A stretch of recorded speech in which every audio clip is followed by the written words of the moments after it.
शहर में साथ, उठने में साथ, बैठने में साथ, मिना में साथ, मुस्तल्फा में साथ, अरफात में साथ, दिन में साथ, रात में साथ, यहां साथ वहां साथ। ऐसा साथी जो यारे गार भी रहा, यारे मजार भी, वो न समझ सके। सरकार है क्या? अब जब अपर वाले नहीं समझ सके तो मिडिल वाले, लोअर वाले, ये लोअर क्लास को क्या हो गया? अरे कम से कम लोअर वालों, अपर वालों उसकी सुन्नत पर चलो, ठोकर नहीं लगेगी, है ना। ये एरिया कौन सा? बेग बगान है जी, क्या बात है। शमशुल हुदा रोड, क्या सड़क है साहब। इसीलिए आज मैं बेधड़क बोलूंगा, है ना। अब आप अपना मूड बनाओ ताकि मेरा मूड बने। एक बात बताएं, खतीब बोलता नहीं है, बुलवाया जाता है। शायर खुद नहीं पढ़ता, पढ़वाया जाता है ना। जी जी जी जी। अब देखिए हमारे मुतवल्ली साहब भी आ गए, मूड में आ गए, है ना। अब आप अंदाजा लगाएं, ये लोअर वाले क्यों समझना चाहते हैं? हिसाब निकालते हैं। मैं 80 साल, हुजूर की उम्र शरीफ 63 साल, तो 80 साल वाला ज्यादा इबादत करेगा। क्या मैथमेटिक्स है, क्या ज्योमेट्री है? ये लोअर वालों को हो गया, लोअर वालों को। अपर वाले जो थे तसव्वुर भी नहीं किया कि हुजूर हमारी तरह है या हम हुजूर की तरह। ये लोअर वाले जो बंद में रहते हैं,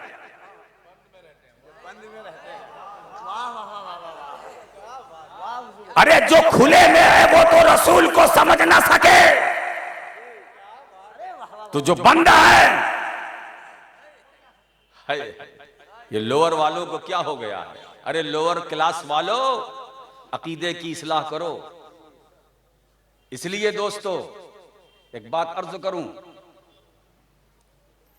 इस्लाह और तरबियत के लिए सिर्फ मदरसे की जरूरत नहीं है, खानकाह की भी जरूरत है। खानकाह की भी जरूरत है ना। खानकाह की ये तरबियत गाह जो है, मदरसे में क्या है, मदरसा तो पढ़ाता है और खानकाह पिलाती है। यही डिफरेंस है दोनों में, है ना। मदरसा पढ़ाता है, खानकाह पिलाती है। मदरसे में दाना बनाया जाता है, खानकाह में दीवाना बनाया जाता है। सिर्फ मौलवी बनने से काम ना चलेगा। मौलवी मौलवी रहेगा, आगे नहीं बढ़ सकता, आगे नहीं बढ़ सकता, तरक्की नहीं कर सकता। वो मौलवी रहेगा। और खुद मौलाना रूमी फरमाते हैं, मौलवी हरगिज न शुद्ध मौलाए रूमी ता गुलाम शम्स तबरेजी नशीद। अब इसका मतलब मैं बयान करता हूं, मौलवी मौलवी रहा, रूम का मौला न बना। मगर जब शम्स तबरेज की गुलामी का पट्टा गर्दन में आ गया तो अब मौलवी मौलवी न रहा, रूम का मौला बन गया। मालूम हुआ दारुल उलूम मौलवी बनाते हैं, गरीब नवाज का दर मौला बनाते हैं।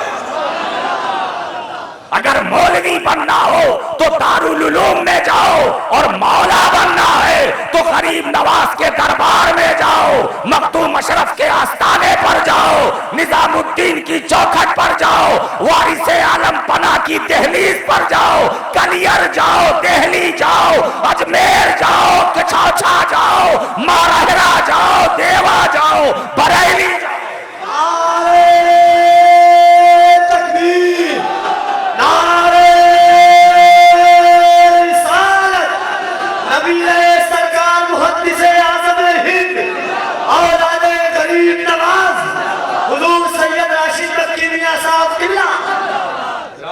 सरकार क्या है ये तो तायरे सिदरा को नहीं पता। सरकार क्या है वही लाने वाले जिब्रील को भी नहीं पता। सरकार क्या है आयते लाने वाले जिब्रील को भी न पता। मुस्तफा की हकीकत क्या है जिब्रील को नहीं मालूम, बुलबुले सिदरा को नहीं मालूम, सैयदुल मलाइका को नहीं मालूम, रसूलुल मलाइका को नहीं मालूम कि हकीकत मुस्तफा क्या है। हकीकत मुस्तफा क्या है जिब्रील को इल्म नहीं, यही हकीकत है। अब मैं इसको और दलील से मजबूत कर दूं। काफ हा या ऐन स्वाद लेकर वही लेकर हजरत जिब्रील सरकार की बारगाह में आए। हजरत जिब्रील ने कहा काफ, हुजूर ने कहा अलिम तो मैंने जान लिया। हा, हुजूर ने कहा अलिम तो मैंने जान लिया। या, अलिम तो मैंने जान लिया। ऐन, अलिम तो मैंने जान लिया। स्वाद, हुजूर ने फरमाया अलिम तो मैंने जान लिया। अलिम तो मैंने, वो एक एक हर्फ कहते गए, हुजूर फरमाते गए अलिम तो मैंने जान लिया, मैंने जान लिया। अब बात यही खत्म नहीं हुई। हजरत जिब्रील आगे फरमाते हैं, पूछते हैं कैफा अलिमता मालम आलम, ए अल्लाह के रसूल ये वही लाने वाला तो मैं हूं, आपने कैसे जान लिया? आपने कैसे जान लिया जबकि मैंने नहीं जाना? लाने वाला मैं, इल्म मुझे होना चाहिए मगर मुझे नहीं मालूम। आप फरमा रहे मैंने जान लिया, इसका मतलब क्या हुआ कि कुरान का पढ़ाने वाला एक है, कुरान पढ़ाने वाला एक है, कुरान सिखाने वाला एक है और कुरान सीखने वाला भी एक है। न कुरान सिखाने वाले का कोई शरीक है, न कुरान सीखने वाले का कोई शरीक है। सुनो, कुरान सिखाने वाला अल्लाह है, सीखने वाले रसूलुल्लाह।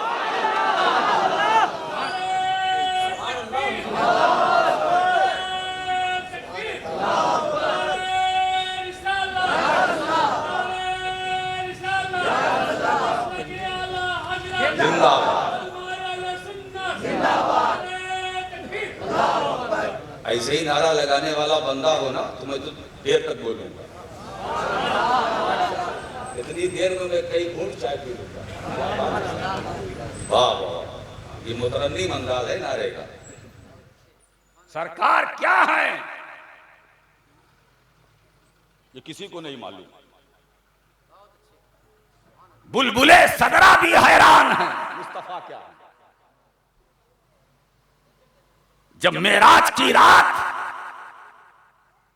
सिदरा से आगे जाने की बात आई, आगे आगे हुजूर ने फरमाया जिब्रील हर जगह मेरे साथ थे, आगे चलो मेरे साथ। कहा या रसूलल्लाह मैं नहीं जाऊंगा, अब तो मंजिल ये है बुलाने वाला जाने जाने वाला जाने, मैं नहीं जाऊंगा, मेरे पर जल जाएंगे। अब आपकी हकीकत बेनकाब होने वाली है। अगर मैं बाल बराबर आगे बढ़ा तो आपकी तजल्ली के फरोग से मेरे पर जल जाएंगे, मैं आगे नहीं जाऊंगा, हुजूर आप जाएं। हर जगह साथ था मैं आपके, आगे नहीं जाऊंगा, हर जगह साथ थे। अब यहां दोस्तों मैं एक हदीस पाक का मफहूम पेश करके अपने बयान को आगे बढ़ाऊंगा। सरकार फरमाते हैं मेरे 4 वजीर हैं। कितने? 2 आसमानी है, 2 जमीनी। 2 आसमानी, 2 जमीनी। आसमानी वजीर जिब्रील और मीकाईल और जमीनी वजीर अबू बकर और उमर, है ना। बस आज के बयान में मैं एक वजीर उधर से लेता हूं, एक वजीर इधर से लेता हूं, दोनों का कैरेक्टर पेश करके आगे बढ़ जाता हूं। जो जमीनी आसमानी वजीर है जिब्रील अमीन, वो फरमाते या रसूल अल्लाह मैं नहीं जाऊंगा, मेरे परों के जल जाने का मुझे खतरा है, आपकी हकीकत बेनकाब होने वाली है, आप जाएं। ठीक है, वो माजरत कर रहे हैं। और जब गारे सौर में जाने की बात आई तो सिद्दीक़ अकबर फरमाते हैं ए अल्लाह के रसूल आप यहीं ठहरे, पहले मैं जाऊंगा। जी लगाकर सुनिएगा, मैंने आपसे वादा किया कुछ कीमती सरमाया दे के जाऊंगा। शमसुल हुदा रोड वालों जी, हुजूर ने फरमाया अबू बकर तुम ठहरो मैं जाऊंगा। सिद्दीक़ अकबर फरमाते या रसूल अल्लाह नहीं, पहले मैं जाऊंगा, अगर कुछ खतरा हो तो मेरे लिए। गार पुराना है, मुमकिन है कोई मूजी जानवर हो तो काटे तो मुझे काटे, तकलीफ मुझे हो आका आपको नहीं। आसमानी वजीर माजरत कर रहा है मैं नहीं जाऊंगा, है ना। आसमानी वजीर को खतरा है परों के जल जाने का, और जमीनी वजीर की फिदाइयत देखिए कि अपने को मुस्तफा पर कुर्बान करने का जज्बा। तकलीफ पहुंचे तो मुझे। अब सिद्दीक़ अकबर गार पुराना था, गए दामन को चाक किया, छोटे छोटे टुकड़े किए, हर हर सुराख में भर दिया, जहां बड़ा सुराख था वहां अपना कदम रख दिया। आवाज दी, सरकार तशरीफ लाए, अपने सरे मुबारक को मेरे आका सिद्दीक़ अकबर के जानुए मुबारक पर रखकर आराम फरमा रहे हैं। सांप आता है, काटता है, सिद्दीक़ अकबर बेचैन हो जाते हैं। अब पूरी तवानाई के साथ पांव को जमाए हैं, कहीं ऐसा न हो कि मेरे पांव में हरकत पैदा हो तो आका के आराम में खलल हो, सरकार बेदार हो जाए। तो पूरी तवानाई के साथ, पूरी कुव्वतो हिम्मत के साथ अपने कदम को दबाए हैं। सांप ने एक बार काटा, 2 बार काटा और तकलीफ हुई, और उसी वक्त अक्ल और इश्क दोनों को मैंने जूझते हुए देखा, दोनों को टकराते हुए देखा। अक्ल ने कहा, एक बात बताएं कि अक्ल की फितरत और होती है, इश्क की तबीयत और होती है, अक्ल का मिजाज और होता है, इश्क का मिजाज और रंग और होता है। अक्ल ने कहा, अबू बकर अभी सवेरा है, पांव हटा ले, इसलिए कि तेरे कदमों के नीचे जहमत है। तो इश्क ने कहा, अबू बकर ये तेरा इम्तिहान है, अक्ल के चक्कर में, अक्ल के फरेब में ना आना, अक्ल की मत मानना, न सुनना।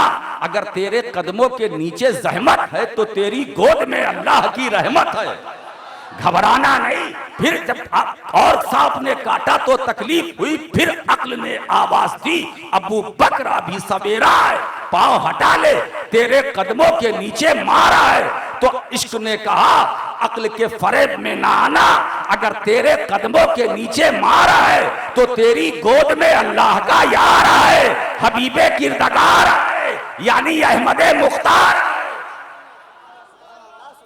और एक बात तारीख के पन्ने गवाह है प्यारे, कि अक्ल और इश्क में जब भी टकराव तसादुम हुआ, आखिर में कामयाबी किसको मिली? इश्क को, अक्ल को नहीं, इश्क को कामयाबी मिली। मैं आपसे पूछता हूं, वो कौन था जो नारे नमरूद में कूदा?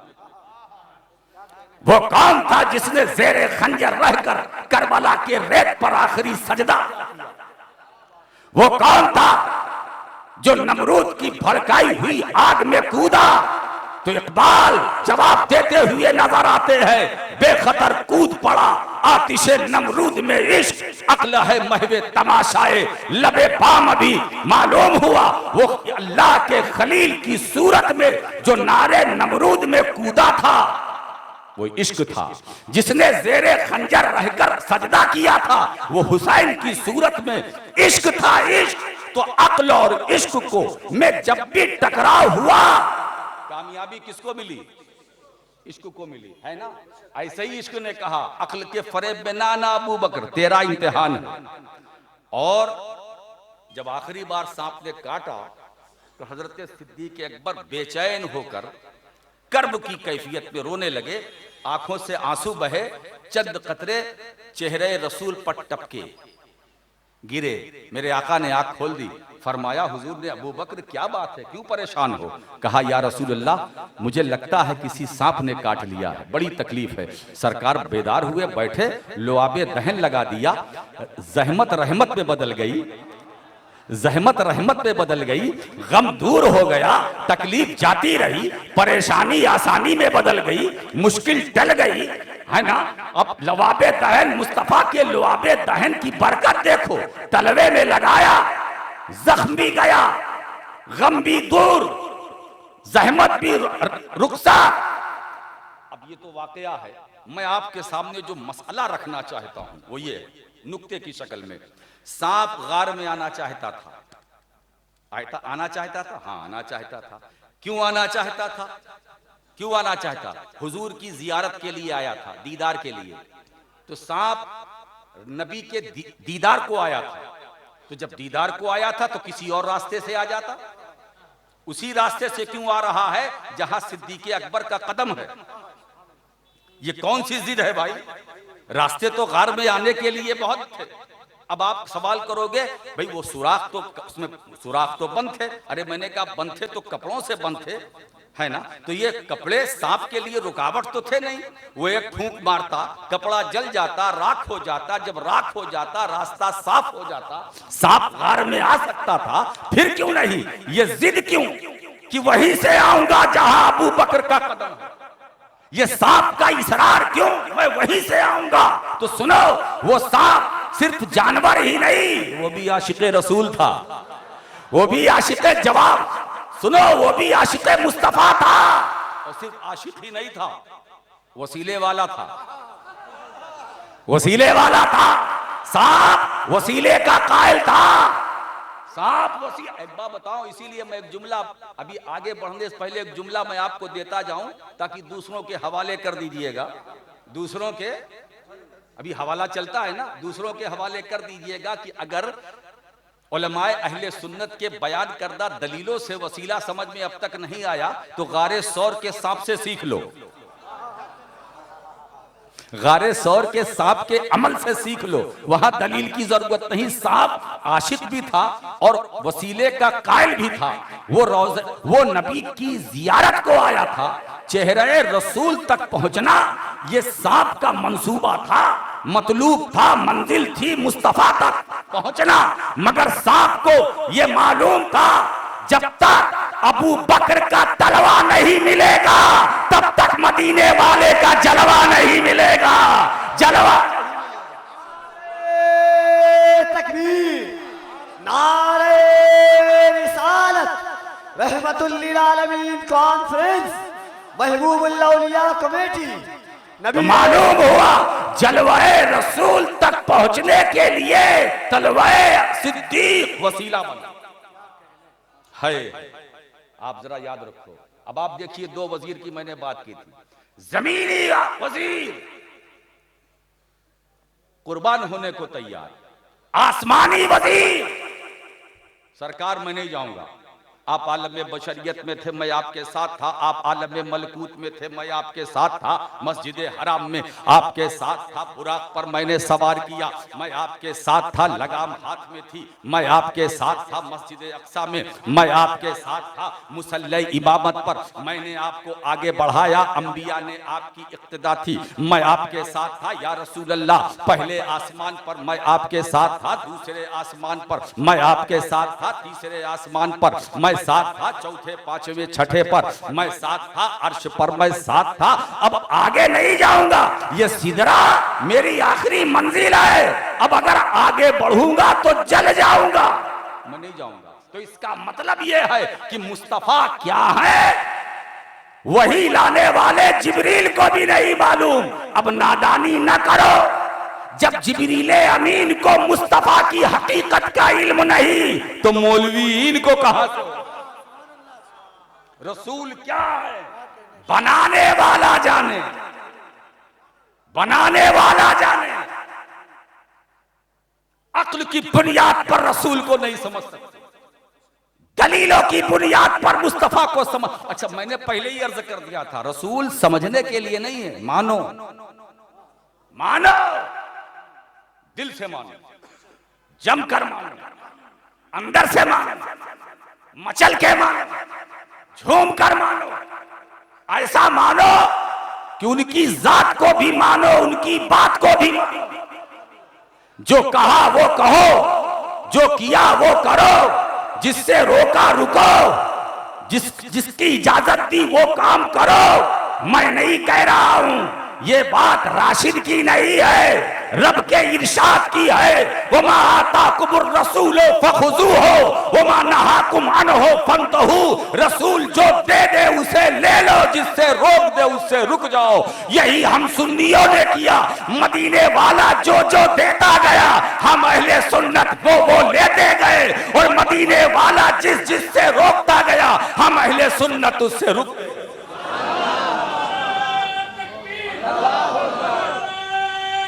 इसीलिए दोस्तों, इस दुनिया में भी हमारा बेड़ा पार है, कल कब्र में जाएंगे तो वहां भी बेड़ा पार है, उठेंगे वहां भी बेड़ा पार है, पुलसिरात से गुजरेंगे वहां भी बेड़ा पार है। पुलसिरात से हम आप सब गुजरेंगे इंशाअल्लाह, बोलो है ना। रहमतुल लिल आलमीन कॉन्फ्रेंस में आने वालों, अब कछौछा शरीफ की आवाज सुनो, इसलिए कि जब कछौछा बोलता है तो उसके पीछे बरेली टेका देता है। मुहद्दिस आजम का पोता जब बोलता है तो वो अपनी तबीयत से नहीं बोलता है, बल्कि अहमद रजा का जो नजरिया है वो फैलाता है, वो पेश करता है। कौन कहता है कि हम पुल सिरात से गुजरेंगे? नहीं, हम गुजरेंगे नहीं, गुजारे जाएंगे, गुजारे जाएंगे। अरे प्यारे, गुजरना और है, गुजारा जाना और है। सोचे वो जिन्हें गुजरना है, हम काहे सोचे? जिन्हें गुजरना है वो सोचे, हम क्यों सोचे? है ना? और ये बात मुहद्दिस बरेली की चटाई पर बैठकर बोल रहा है, या रसूल अल्लाह पुल से उतारो, राह गुजर को खबर ना हो, जिब्रील पर बिछाए तो पर को खबर। नारे तकबीर, नारे रिसालत, फैज़ाने गरीब नवाज, फैज़ाने आला हजरत नबी सरकार मुहद्दिस आज़म हिंद औलादे मखदूम अशरफ। काटा मेरे जिगर से गमे रोजगार का, आका यूं खींच लीजिए कि जिगर को खबर न। समझ रहे? अब कब्र में हम जाएंगे इंशाअल्लाह, हमारा वहां भी बेड़ा पार है ना? हाय हाय, वो कैसे? अब देखिए, एक बात बताऊं आपको, आज आप इजाजत दो तो मैं आज इत्मीनान से बात करूं। बोलते रहिए, है ना? तो फिर मैं भी कहता हूं सुनते रहिए, सुनते रहिए। अब आप देखें, कब्र में जब बंदा जाएगा तो उससे 3 सवाल होगा और उसका 3 जवाब। सवाल भी आपको पता है क्या, जवाब भी आपको पता है। जैसे एग्जाम का वक्त आए, इम्तिहान का, कभी कभी पर्चा आउट होता है, लीक हो गया। अब पर्चा आउट होने के बाद अगर स्टूडेंट आउट हो जाए, आउट हो जाए यानी फेल हो जाए, तो आप क्या कहोगे? बदनसीबी है, पर्चा आउट हो गया, लीक हो गया, फिर भी ये फेल हो गया। यानी सवाल भी आउट, जवाब भी आउट, फिर भी हो जाए आउट। ऐसे ही कब्र का हाल है, 3 सवाल, तीनों का जवाब, सवाल भी